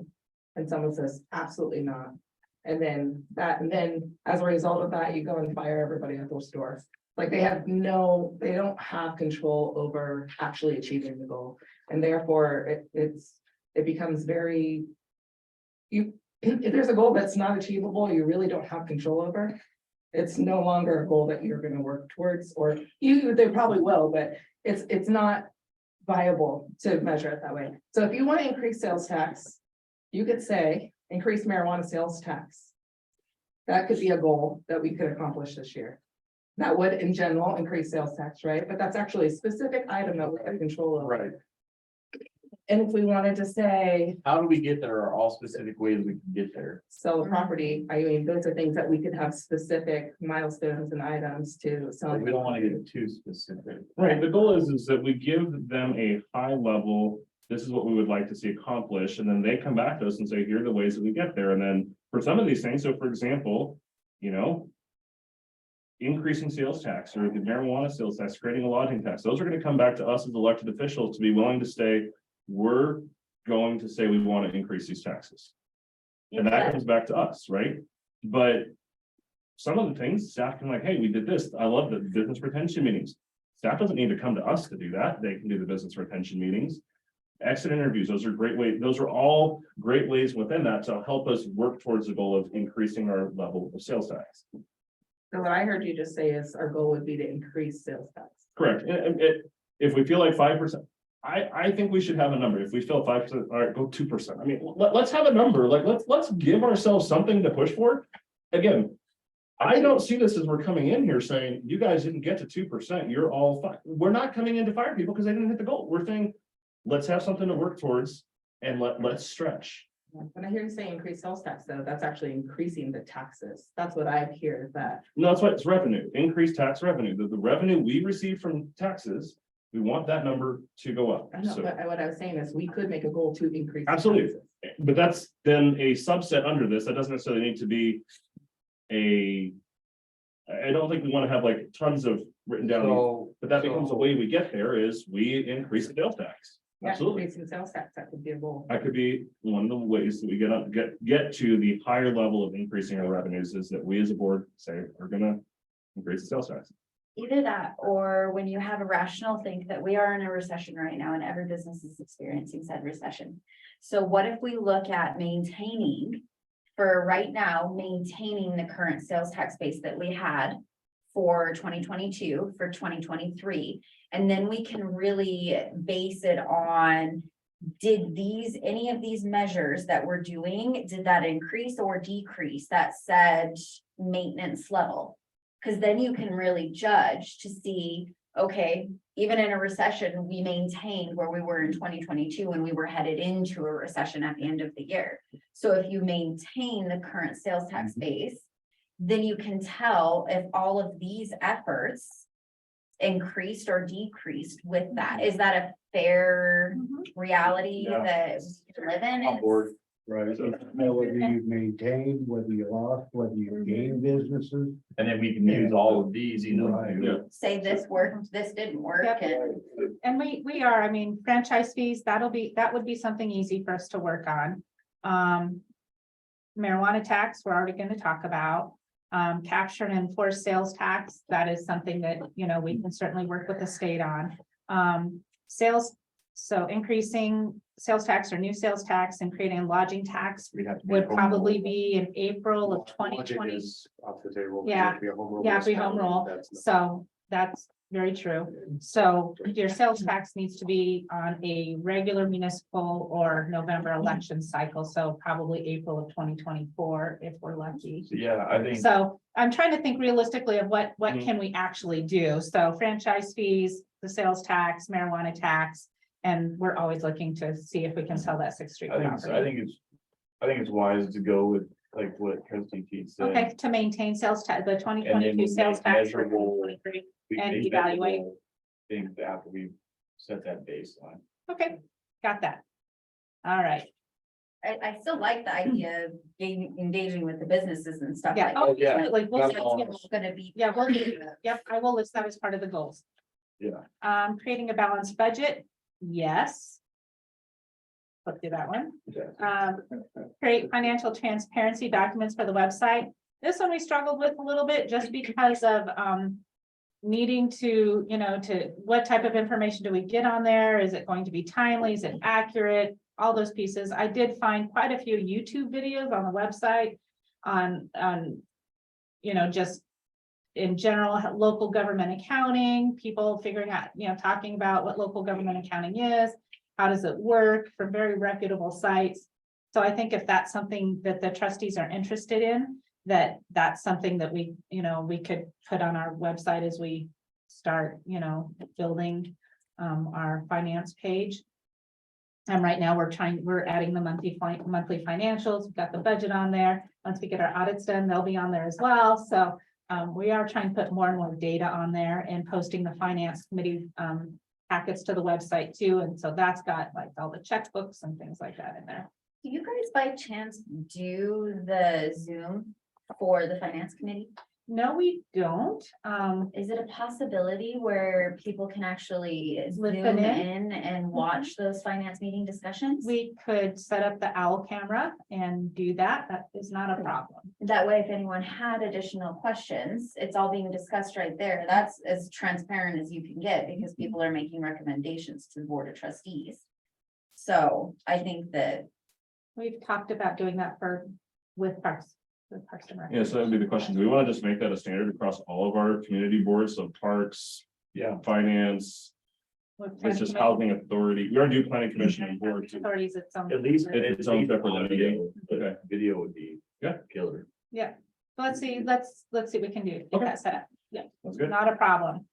because there's people always asking what Parks Board does. 'Cause Yep. when they're looking to Mhm. sign up at it, and you can be here. Yep. You can go in and watch Watch their it. Yep, meetings. absolutely.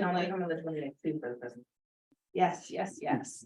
All right, so we'll, so create financial transparency documents for the website. That's the goal. And then we'll just start adding, putting in the YouTube videos and things like that on there. Okay, next one is infrastructure. And execute safe routes to school MOU. That should be a yes. Yeah. Improve drainage on Cleveland with grant funding, Yeah. essentially execute the project. Yeah. Okay. Add stormwater improvements to the CIP. So the goal is the underlying goal is to complete and present the stormwater master plan. So that would be fulfilling that one. Planning and development. Complete a cemetery needs assessment. So yes, we know we need to get that done. It's not in the budget this year, so we'll see about looking for some grant funding or how much that would cost to get done. Once our clerk starts, that will be one of the jobs that person would do. Have you got one hired yet? No, interviews are tomorrow. Okay. Interviews tomorrow, crossing my fingers. Community gathering space inventory by the second quarter of 2023. So our community and business liaison, that will be one of their responsibilities when they get onboarded. Budget for Parks and Trails Master Plan. We are applying for a grant, correct? Yes. $100,000. So it will be a highly competitive grant. So crossing our fingers that we'll get it. If we don't, then we'll come back and talk to you guys about this, the specific goal. Complete an ADA compliance plan. We will include that in the 2024 budget. We will hire a consultant to do that for us. IGA for growth management plan. We'll be working with our various entities to get some of those details worked out. It's not a slam dunk. It takes quite a bit of time to work those out, but that is certainly something we have as a goal for staff as well. Communication. Host 4 community town hall meetings with a volunteer fair. So initially, you all had talked about having the volunteer fair as the first one. But we felt that would be a good one for your early spring, summer, or late spring, early summer, when people are starting to, get out and about and things like that. So we felt the first one could be the emergency management piece on a listening session. Q2 would be volunteer fair, Q3 affordable housing, and Q4 a budget bonanza. How does that sound? What would we be looking at in terms of affordable housing? So I understand that's a concerned issue. Just walk me through how would that be engaging the residents in then affordable housing? Cody was successful in getting grant funding for affordable housing study, and so there's likely a public engagement aspect of that. Okay, Unclear of what that would be, but okay, we thought that would tie in nicely to the board's goals. got it. Okay, Yep, Yeah. and if that doesn't pan out, then we can talk about the community Okay. survey results. Mhm. That I felt, the Got it. affordable housing piece made sense. I was just trying to understand what that looks. Sure, yeah, Mhm. absolutely, thank you. Emergency plan draft by second quarter of 2023. Don't know that'll happen in second quarter 2023, because we're almost like Jennifer, March, we're almost done with first quarter and then second quarter. So maybe if we move this to third quarter, I feel a little more comfortable.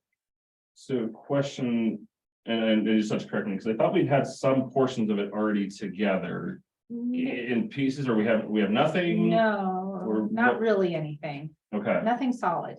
I Okay. have different pieces I've gotten from Wellington Fire Protection District that they kind of drafted, or somebody drafted many, many years ago. okay, We have, like our NIMS requirements and things like that, but we don't have any written policy for the town of Wellington. got it. Okay, I thought we had pieces of it, but they were not all collated and brought together, so we have nothing. Not that I know of. I mean, Okay. if anybody knows anything different, We have some ERPs or un-ERP for the sewer plant, right? Okay. water plant rather. But that's more for our use, right? Yeah. It's not, It's not like, it's about what happens if an emergency, we have an emergency back at the plant. Okay, And that's us taking care of that Yeah. stuff. So it's a little bit more staff level.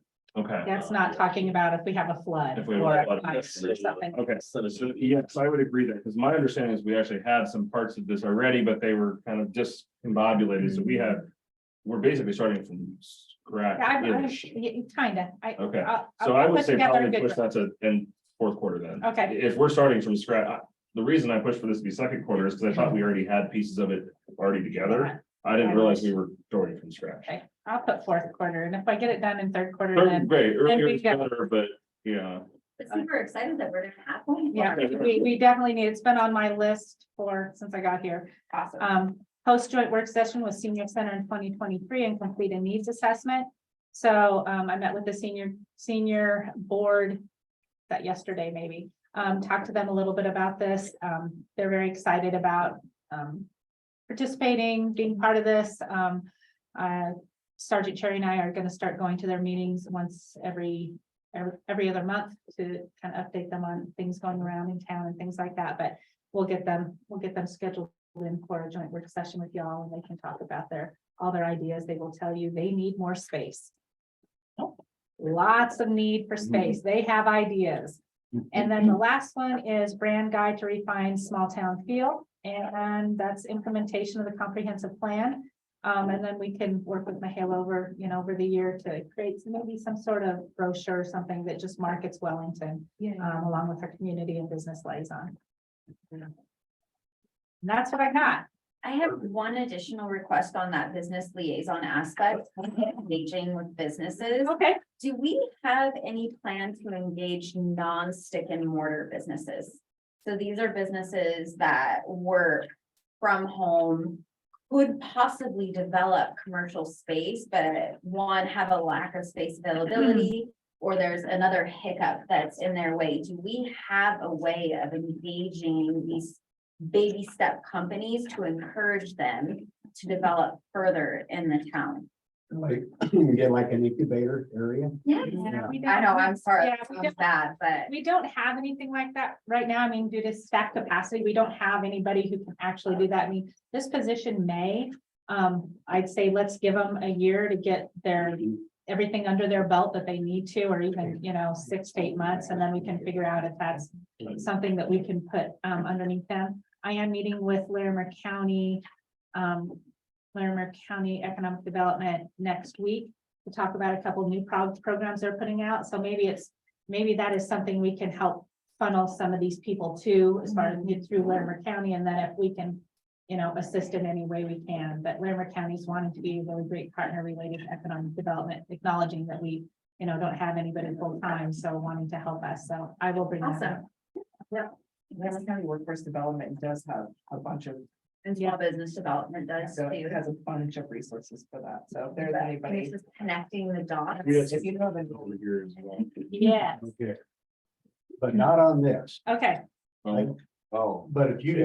Mine is related to. Okay, you go. It's related to the strategic plan. Is yours something in the strategic plan? or completely out? Well, it's probably for the town, but not. Okay. Okay. Um, The strategic plan. So this would relate in our infrastructure. So like one of our goals on infrastructure is review and develop partnerships, enhance focus on transportation solutions, et cetera, et cetera. Mhm. So I've been working on the public transit and all that other stuff. I was originally gonna do it in my board report, meeting. At this point, we had a great meeting with CSU, got a lot of good information, but I think at this point, we have reached where there needs to be a lot of conversations happening between staff in different organizations beyond where I can do that. And so before Patty is spending all this time as staff on that, what I'd like to do is basically bring in Adriana, Betty, want to do like a presentation to the board of what have we learned, what came from the pilot program, what came from the conversations we had with CSU in terms of options. Patty can share a little bit about, basically share with you guys, here's what we've got so that we as a board can determine, not are we doing a public transit, but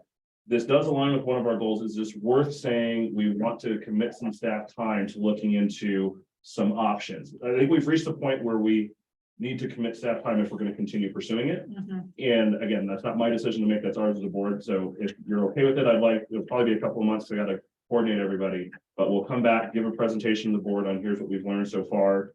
If we can, I'd like to invite some of the people that had spoke to us when we met as a group to come speak. So if we could have like maybe public, and also if there are people who are opposed to it, I'd like them to also have opportunity to share that with the board and not make again an official decision that we're putting this in place, but are we okay with adding this as a goal for staff to pursue or not? That way we know where we're going from here, because we've got a lot of organizations interested in helping us, but at this standpoint, we're going to have to start investing time to pursue it. I think this would align really well with likely the affordable housing town hall. I think that because affordable housing and transportation go hand in hand and generally are big impacts on each other. I'm curious, based off of what the needs are for that community engagement, Mhm. if that would be a good opportunity or at least good timing to talk about those kind of things. The only concern I have with that is because we're looking second quarter, right, for that one, or second or third quarter? Q3 is we have like CSU, I mean, they're the largest employer in our region. They are all about helping. So I think we need to decide, are we even going to move forward? I think engaging that in the affordable housing would be good, but I think we need to make a decision. Are we even willing to expend staff time on pursuing options earlier than that? Because if we are going to, I don't want all these people who are right now willing to say, we'll get you information, we'll do surveys, we'll potentially look Take at a carrot and take it away. Right, so I don't want to wait till Q3 and then say, we'll let you know in Q3. So I'd like to at least bring back, again, we might decide we're not ready to pursue it yet. And if we don't, that's fine. But that's what I'd like to do, if that's okay with the board. Again, just bring a presentation back and then we can have discussion at that time. Do we pursue this now? Do we wait? Do we get more? But then I'd like to try to do that sooner. That way we can let people know one way or the other. Understanding options would be fantastic. Yeah. Well, and I think it's huge because I know that there are some businesses here that close early because they cannot find staff to support. So if you can be bringing people from Fort Collins to Wellington, that kind of reverses that role of everyone leaving Wellington to go to work. You now have people coming in to help support some of these restaurants and stuff like that that do have to close early because they can't find supports to keep the doors open. Yeah, perfect. So then I will go ahead and reach out to Betty and Adrian. I'll work out calendar stuff with Patty, and then she can confirm with the mayor has a good time, but we'll plan on that just coming back as a presentation to the board, and then we can just have discussion as to do we continue pursuing this? Perfect. Oh, so we're, oh, Okay, go ahead on that. no, go I ahead, got it. no, I got an outside question next. you're fine, I'm good. Okay, I was, somebody came and approached me. They were on the building committee at Wellington Middle School. And I guess they are trying to get the parking lot expanded so they can turn their buses around there. But we stopped the variance or something like that. And they were saying if they don't get that done, they will not be able to open the middle school next fall. So I just wondered what's happening. Are you guys working pretty directly with the PSD on that or what's happening? And I guess it's in a floodplain or something like that. That's the reason it didn't get done. I can start this conversation. Probably be the finisher. Because this is gonna be where they told me they weren't gonna be able to open the middle school if that did not get done. Right. We had a question from, can't remember the name, PSD. We want to expand the parking lot. Our first question is how much, and can you send us a sketch? And we haven't got a sketch yet. But our answer, and they said, do we have to provide stormwater detention?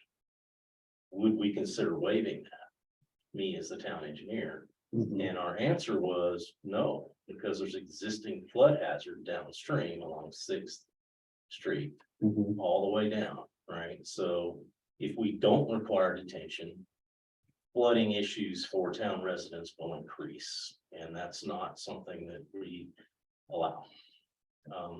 If they can come in, if it was a developer, what we would say is, okay, you're gonna need to prove that releasing your stormwater drainage undetained won't create these flood problems downstream. And if they can prove that, then we'll say yes. So that would be the real answer for PSD. If they gave us an actual submittal or even a plan to look at, we would definitely be willing to work with them, but we're not gonna ever have a blanket statement that, yes, you can waive a public safety requirement without us looking at it. Makes sense. So, Cody had another follow-up. Yeah, so What are they doing in the process now? Are they trying to? that's what we asked. So Right. what do you do? They said, can you change this? Can you modify this? From an engineering standpoint, they asked about parking areas and curb cuts, changing access to those parking lots, and we said, what are you doing? Mhm. We still don't have an answer to that.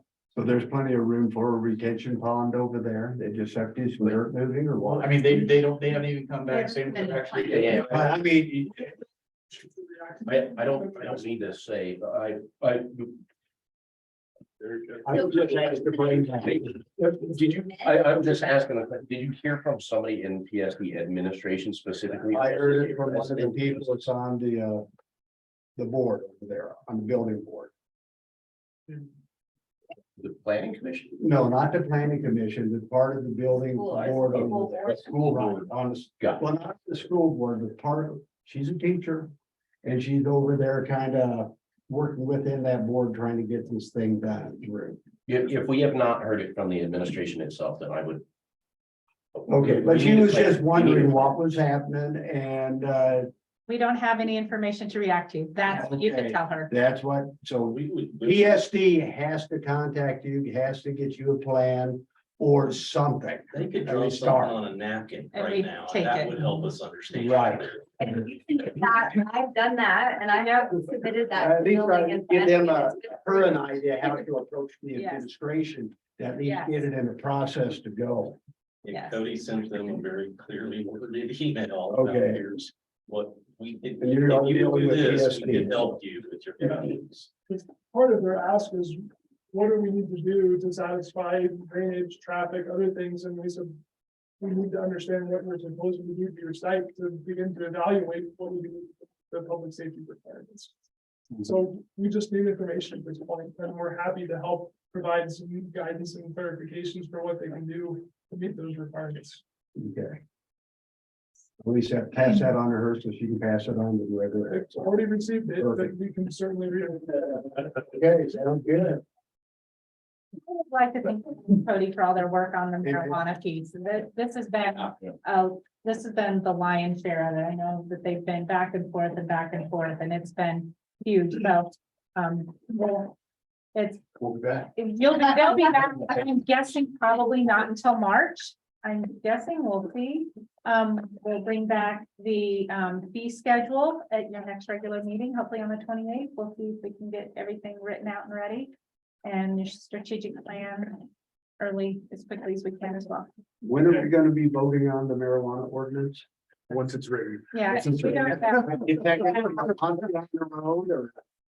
It's something like off the board, and off the town's plates. I mean, I think it's taken up a lot of your time. It's taken up a lot of our time. And it's created an obstacle that applicants have no idea what they're doing. Yeah. So we're continuing the lack of clarity, the longer this goes, so sooner the better. But we now need to take this feedback and I think create some options, create some real proposals to address, to reach those goals. We're gonna So- have that at the next meeting? Not at all. Not on the 28th. So. I think the 28th is pretty busy already. Okay, so it's gonna be like Big at the agenda. next work session, we'll kind of finalize it at that point. Not on the 28th is really all I can say. Right, Okay, We'll see what March brings. I would rather you take your time and it be appropriate Yeah. than to try and hurry it through just to appease Right. somebody. So honestly, at the end of the day, if it does not come to it, it's at the 28th, I'm not. right, it will not be on the. Be on the 28th. This correctly, so we don't have to keep redoing this. The first meeting in March is on March 14th. That's a few weeks. I don't know. I wanna, On the 28th. Don't give any. starting March 14th, that's spring break, just so everybody knows. So I don't know if you guys have planned for that yet. I definitely won't be here. It's only a couple days after planning commission. So there may be a significant amount of who have. I will be here. The state governor. Okay, good to know. You have a life, it's just this is important too. But I assume Are we, Mayor Pro Tem might not. there's a wrap? Is, The only other thing was your planning calendar that's in there for every work session. So it's just an update and letting the community know when your work sessions are and your meetings are and things like that, so. I will not be at the next work session. Enjoy your time away.